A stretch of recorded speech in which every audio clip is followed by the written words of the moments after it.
One episode of the HBO miniseries Band of Brothers tells the story of Private Albert Blythe. Blythe parachutes into France with the 101st Airborne on D-Day, and days later, late one night in a foxhole, he confesses to a Lieutenant Spears that when he landed on D-Day, he purposefully did not join up with his unit, but instead hid in a ditch until he was collected by a group of American soldiers passing by. After Blythe confesses, Spears asks him, "You know why you hid in that ditch, Blythe?" And Blythe says, "I was scared." "We're all scared," says Spears. "You hid in that ditch because you think there's still hope. But Blythe, the only thing you have to accept is the fact that you're already dead. And the sooner you accept that, the sooner you'll be able to function as a soldier is supposed to function, without mercy, without compassion, without remorse. All war depends on it."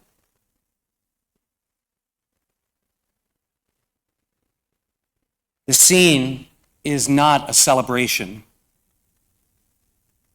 It is a devastating portrayal of the cost, the terrifying cost that war inflicts upon soldiers. When Jacob meets Esau after 20 years, the Torah says Jacob was both afraid and distressed. Rashi explains he was afraid of being killed and distressed that he would have to kill. I wish, of course, we lived in a world where war was not necessary. I pray, of course, that the United States and Israel and no army ever asks its soldiers to accept that they are already dead or to act without mercy or compassion or remorse, but I have never borne the terrible responsibility to take a human life in a time of war. War's casualties are measured not only in lives lost, but in souls damaged and coarsened, sometimes forever. Sometimes even ours, far from the front, but touched by its violence. It has been a year of war. For many of our Israeli brothers and sisters, 57-84 was literally a year of war. The rest of us, in different ways, have spent the year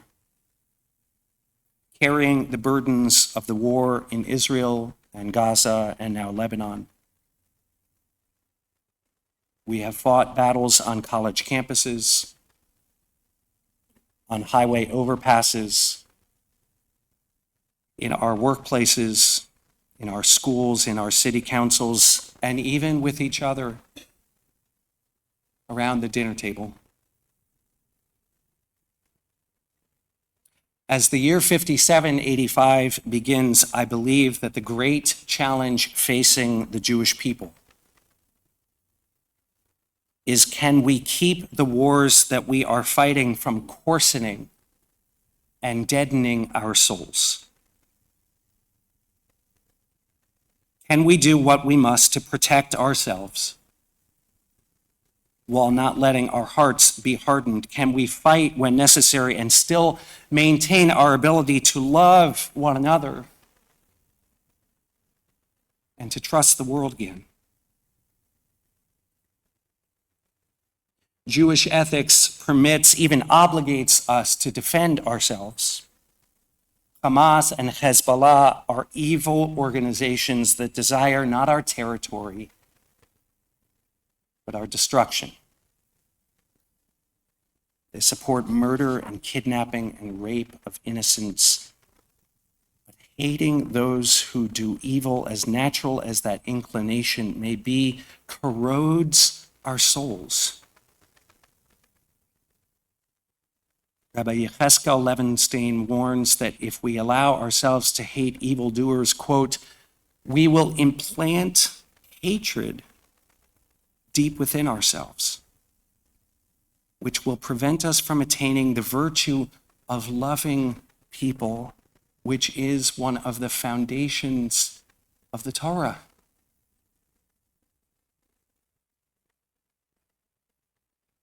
Many of us are afraid right now. Israel was supposed to be the one place in the world where Jews could and would defend themselves. October 7th made not just Israelis, but Jews around the world wonder if Israel can really keep the Jewish people safe. Israel is supposed to be a Jewish democracy, but ultra-nationalists have been mainstreamed into Israel's current governing coalition, leaving many anxious about Israel's democratic future. America, too, was supposed to be different. Here, George Washington told the Jews of Rhode Island in 1790, the government of the United States gives to bigotry no sanction, to persecution no assistance, but as the election approaches, good faith arguments based on common values about the best way to achieve shared goals seems like a naive fairy tale, replaced by scorched earth discourse where the goal is to discredit and destroy one's political opponents. Many Jews are worried whether the democratic foundations of the United States are still strong enough to protect George Washington's promises to American Jews. Others worry whether anti-Semitism is a feature, not a bug, of American culture. Many Jews entered the year thinking and feeling, my allies share my values.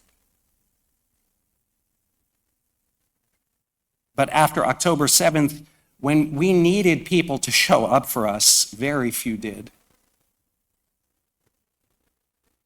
We felt betrayed, unseen,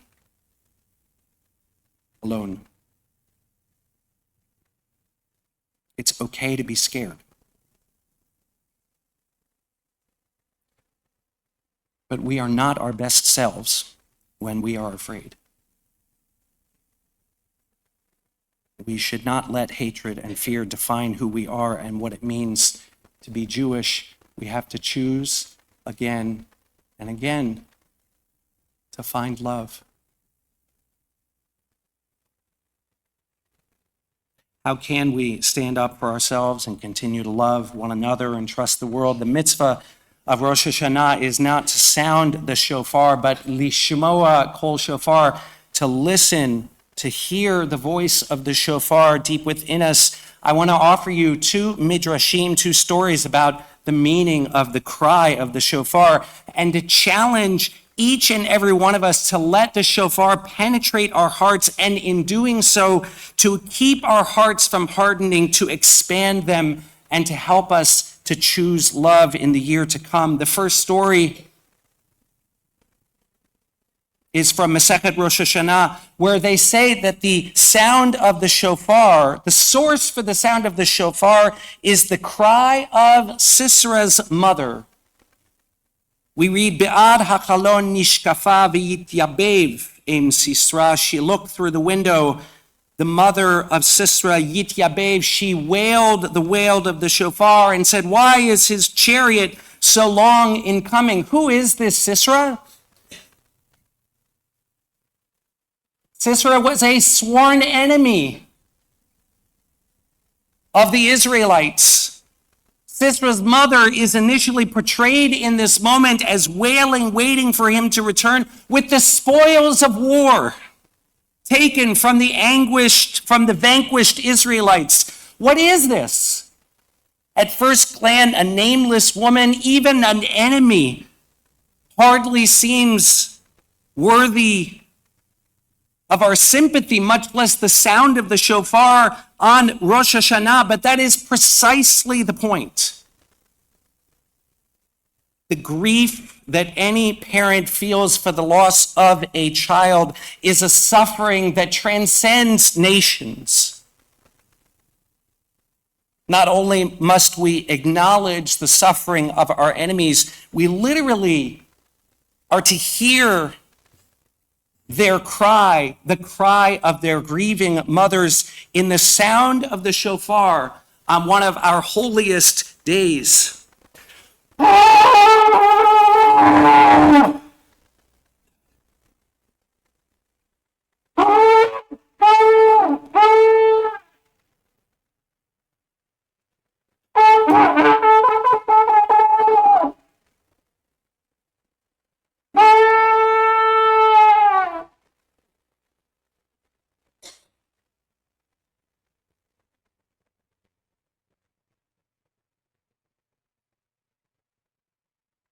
The second midrash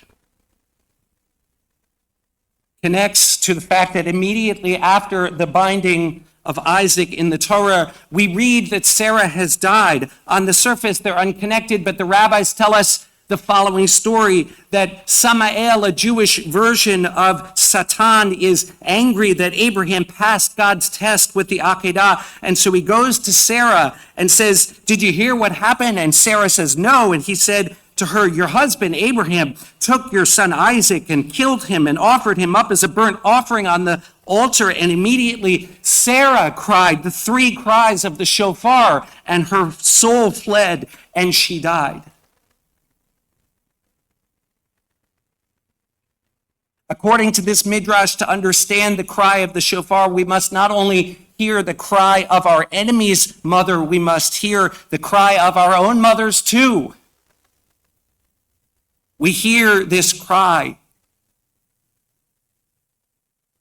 Did you hear Rachel Goldberg so many months ago when she spoke at the United Nations? She said, "So I live here in a different universe than all of you. You are right there. We seem like we're in the same place, but I, like all of the mothers and all of the fathers and wives and husbands and children and brothers and sisters and loved ones of the stolen, we are actually on a different planet.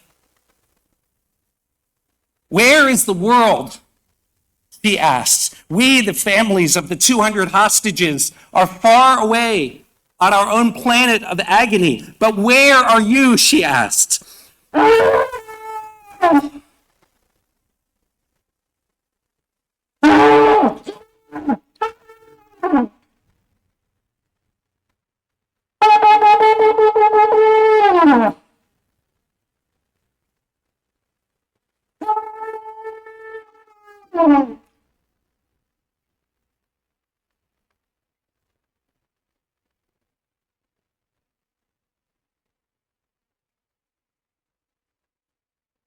Can you hear the cry of Israeli parents for their children and grandchildren and parents and grandparents and sisters and brothers still trapped at this moment in a dark hell under Gaza? Can you hear the cry of Israeli children clinging to their parents because they've spent their entire childhoods running to bomb shelters?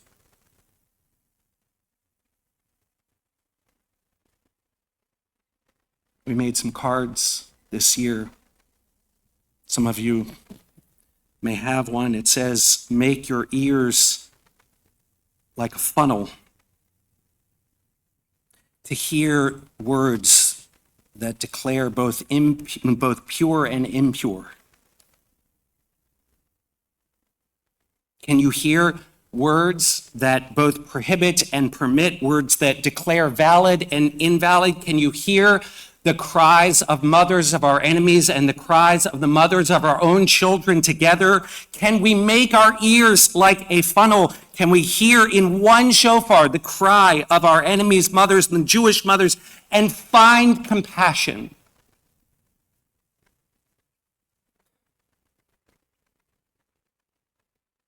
I love this community. And some of you may not believe it, but I refuse to stop loving Jews with whom I disagree. There'd be nobody left.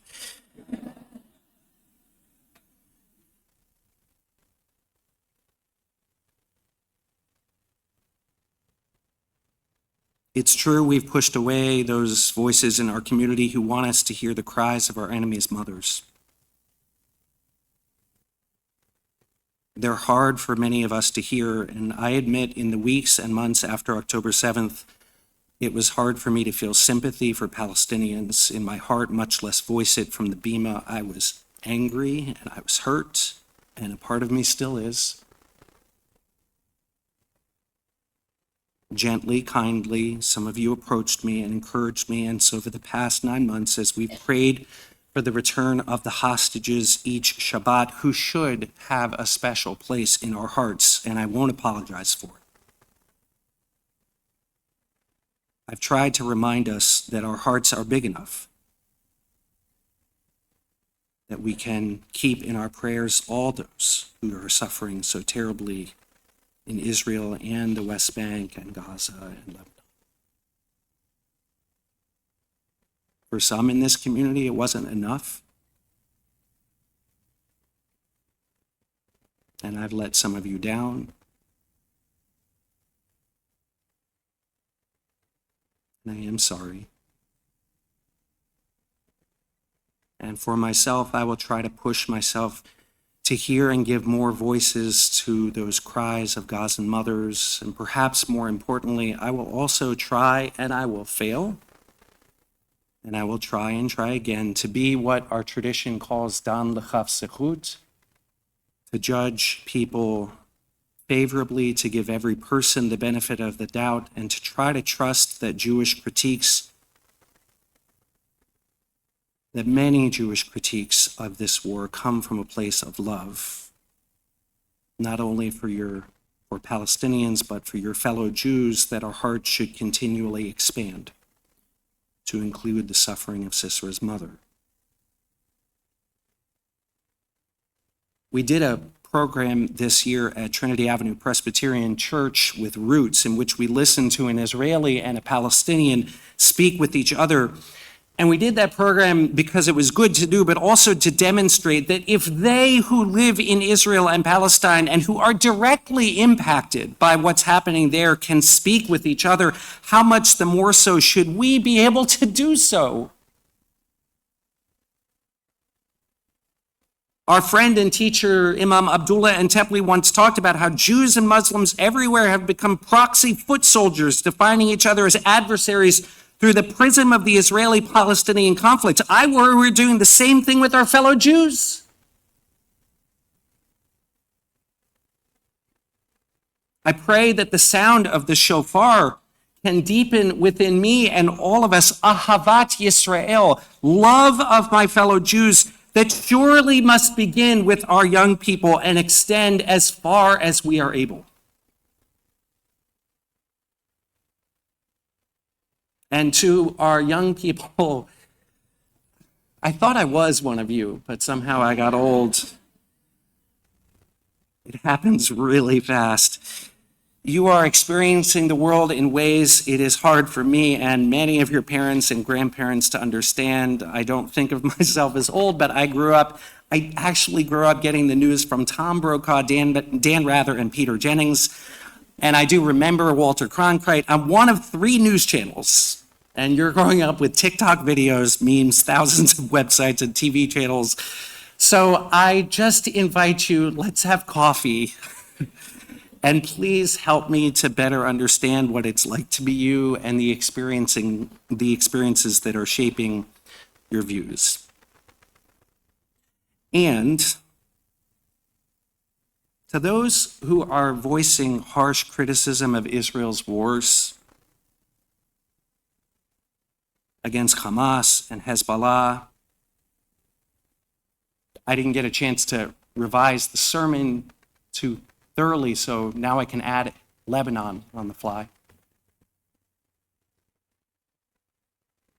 I implore you to please remember that your words and your actions matter. Extreme rhetoric can endanger your classmates and your parents and your grandparents. by feeding anti-Semitism and Jew hatred. I don't believe that you want to make your fellow Jews feel even more vulnerable than they already feel. And I ask you to please remember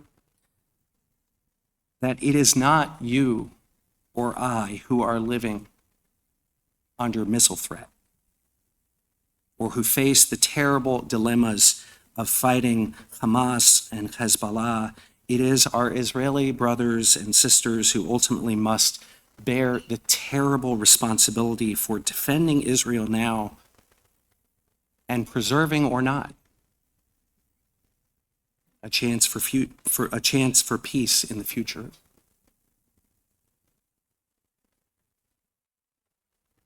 I want to read you an important quotation from the past year. When you only get outraged when one side's babies are killed, then your moral compass is broken and your humanity is broken. And therefore, in your quiet moments alone, all of us everywhere on planet Earth need to really ask ourselves, do I aspire to be human, or am I swept up in the enticing and delicious world of hatred? This is not a phenomenon unique to Israel or Gaza. This is everywhere on our planet. I understand that hatred of the other, whoever we decide that other is seductive and sensuous, and most importantly, it's easy. Hatred is easy. But hatred is not actually helpful or constructive in a competition of pain. There are no winners. Those words, again, were spoken by Rachel Goldberg to the United Nations. And she said those words 18 days after her son Hirsch was taken hostage. Rachel, for me, this year, like for many of you, has been a prophet.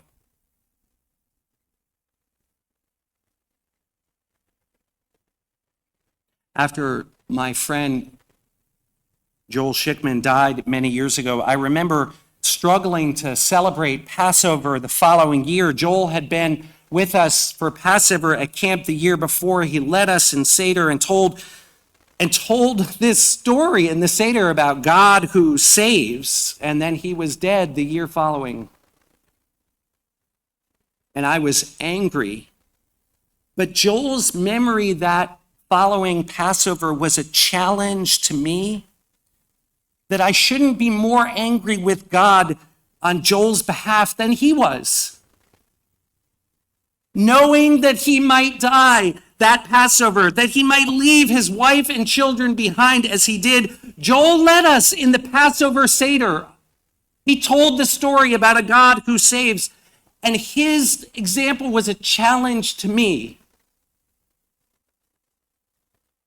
And if Rachel Goldberg, whose son was kidnapped and tortured and eventually murdered, executed in cold blood, can make room in her heart to hear the cries of Gazan mothers, can we not?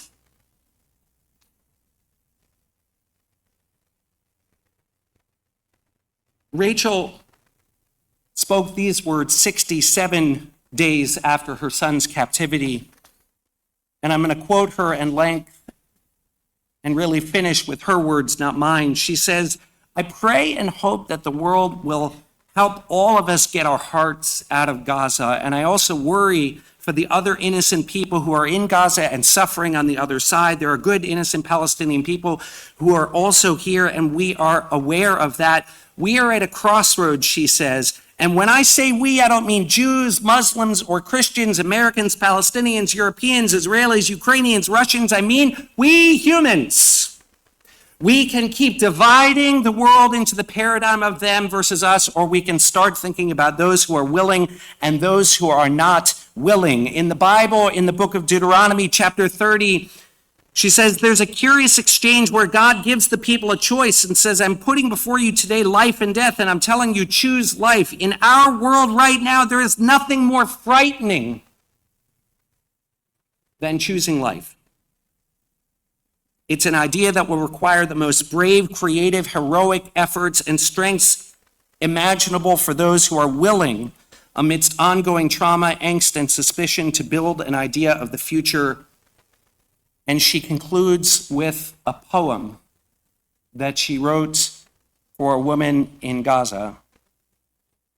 It's called One Tiny Seed. There's a lullaby that says, "Your mother will cry 1,000 tears before you grow to be a man." I have cried 1,000,000 tears in the last 67 days. We all have. And I know that way over there's another woman who looks just like me, because we are all so very similar. And she has also been crying. All those tears, our sea of tears, they all taste the same. Can we take them, gather them up, remove the salt, and pour them over our desert of despair and plant one tiny seed? Seed wrapped in fear, trauma, pain, war, and hope, and see what grows? Could it be that this woman, so very like me, that she and I could be sitting together in 50 years laughing without teeth because we have drunk so much sweet tea together, and now we are so very old and our faces are creased like worn out paper bags, and our sons have their own grandchildren, and our sons have long lives, one of them without an arm. But who needs two arms anyways? It is all a dream, a fantasy, a prophecy. One tiny seed. Friends, it has been a year of war. May Rachel's dream, fantasy, prophecy, that one tiny seed grow and flourish in our hearts. May we fight the wars that we must. And we must. And as we do, may we have the wisdom to make our ears like a funnel.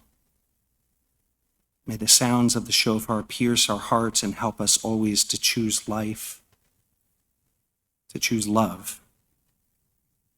May we be blessed with a year better than the one that's passed. And let us say, Amen.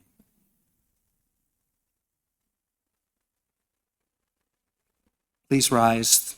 The ark is opened, 146.